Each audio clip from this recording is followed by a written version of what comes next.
Bonjour à tous, bienvenue pour cette 4e partie sur le livre destiné aux outils du machine learning et qui va paraître au mois de mai 2021 aux éditions Ellipse. Dans cette vidéo, on va s'intéresser particulièrement aux réseaux bayésiens et nous allons voir que les réseaux bayésiens sont un outil très efficace et complémentaire au réseau de neurones par exemple, ou encore à d'autres outils disponibles au sein des outils du machine learning. Les éléments que nous allons aborder complètent la description qui est proposée dans le chapitre 4. Le livre, vous pouvez vous le procurer soit chez votre libraire, soit directement sur le site des éditions Ellipse à l'adresse affichée sur ce slide. Si vous avez des questions, n'hésitez pas à prendre contact avec nous. Vous trouverez nos coordonnées directement sur le site du Limos et sur nos pages web personnelles. Alors, les réseaux bayésiens, c'est un outil auquel on ne pense pas forcément lorsqu'on pense aux outils du machine learning. Lorsqu'on pense aux outils de machine learning, on pense de manière naturelle au réseau de neurones. Évidemment, c'est très réducteur que de ramener les outils du machine learning uniquement au réseau de neurones. C'est beaucoup plus large que ça. C'est un outil qui est relativement répandu, extrêmement puissant, et vous trouverez sur Internet de très nombreuses librairies qui implémentent des réseaux bayésiens. Dans le chapitre 4 du livre, il a été choisi comme librairie la librairie Agrumes. PyAgrumes, c'est une librairie qui est très performante et sur laquelle on a une très grande documentation qui est très bien faite, très disponible, et ça a été la raison principale de son choix. Vous pouvez trouver cette librairie sur le site de agrumes.gitlab.io et vous l'installer comme tous les packages Python directement avec la commande pip. Cette librairie est proposée par des chercheurs de l'Université de Paris, du LIPSIS plus exactement. C'est une équipe extrêmement dynamique et très disponible. Donc si vous avez des difficultés liées à cette librairie, n'hésitez pas à les contacter. Ils se feront très certainement un plaisir de vous répondre et de vous aider. Alors, pour expliciter ce en quoi les réseaux bayésiens sont utiles, pourquoi ces réseaux sont utiles, on peut dire que c'est une manière de formaliser des raisonnements, des calculs probabilistes, des calculs de probabilité conditionnelle. L'exemple le plus célèbre qui existe pour montrer, pour illustrer à quoi servent ces réseaux, c'est l'exemple que vous trouvez sur le site du LIPSIS qui concerne les liens entre l'apparition d'une pathologie des types cancer et le fait de fumer ou pas. Donc, de manière simple, on peut dire qu'un réseau bayésien, c'est un graphe. Les nœuds vont être représentés pour représenter des variables et les arcs du graphe vont représenter des liens entre ces variables.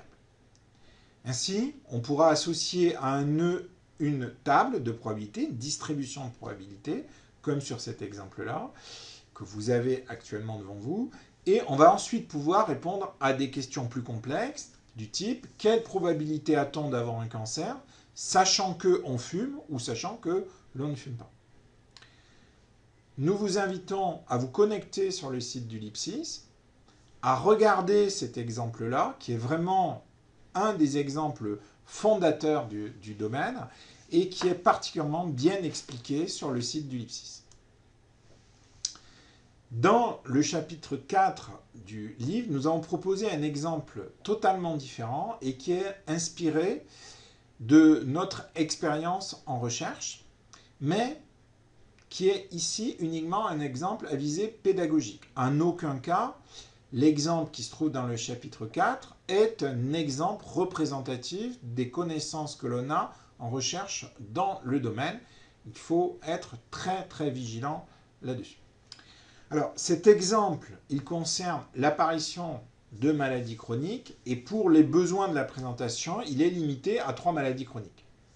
Le fait d'avoir du cholestérol, le fait d'avoir du diabète ou le fait de développer des maladies cardiaques, cardiovasculaires.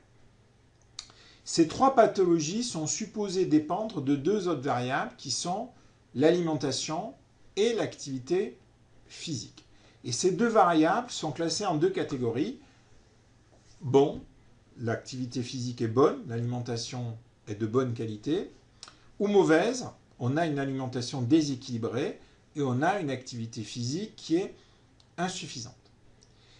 Et on a ensuite deux autres variables qui sont l'IMC et l'âge, elles-mêmes supposées reliées à ces variables de comportement alimentaire et de comportement d'activité physique. Cela signifie que on suppose que les maladies auxquelles on s'intéresse dépendent de l'alimentation et de l'activité physique et aussi de l'IMC et de l'âge. Et pour chacun de ces nœuds dans le graphe, eh bien, on dispose d'une distribution de probabilité. On connaît, sachant l'âge d'une personne, sachant son IMC, quelle probabilité nous avons d'avoir une activité physique de bonne qualité, qu'on peut classer comme satisfaisante, et une activité physique mauvaise, insuffisante, faible, ou pourquoi pas nulle. Cet exemple-là est détaillé page 139-140 du livre, et vous trouverez dans ces pages-là toutes les explications associées à ce réseau. Ce qu'il faut retenir de ce réseau, c'est que ce réseau va permettre de répondre à des questions beaucoup plus complexes, du type « Quelle probabilité a-t-on d'avoir une alimentation de bonne qualité, sachant qu'on a actuellement un IMC qui est mauvais, un âge qui est un âge adulte, ou bien des questions plus complexes, quelle probabilité a-t-on d'avoir un diabète, sachant qu'on a une alimentation de mauvaise qualité ?» Alors, sans rentrer dans le détail, cela va permettre de mettre en évidence les relations qui existent entre ces variables-là. Par exemple, si on analyse ce graphe-là, on peut facilement constater que le fait d'avoir du cholestérol et des maladies cardiaques sont deux informations qui, a priori, sont dépendantes, mais en fait, elles sont P alimentation indépendante, c'est-à-dire à partir du moment où le comportement alimentaire est connu, elles deviennent deux informations indépendantes.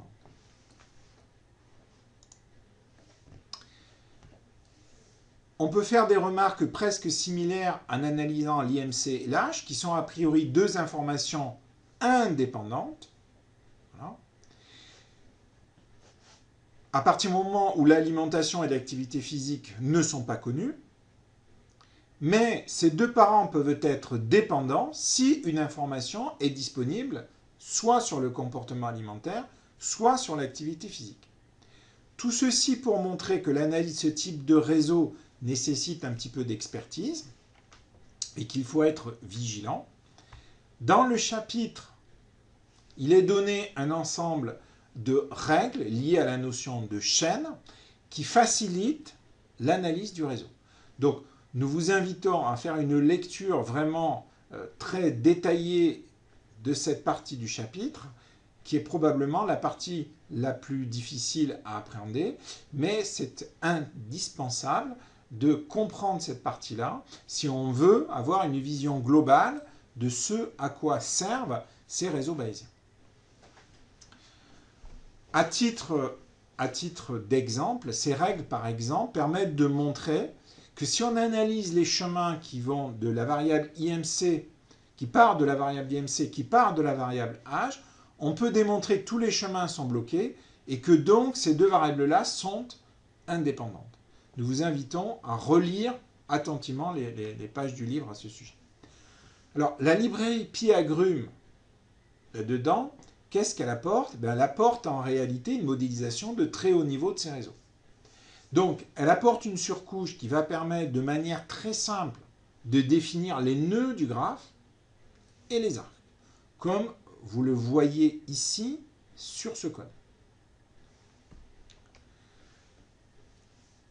Ensuite, à chaque nœud, cette librairie va permettre d'associer évidemment les valeurs numériques, les probabilités qui sont associées.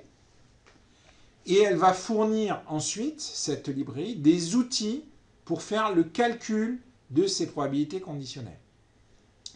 Plusieurs pages du livre sont consacrées aux exemples numériques liés à cet exemple-là.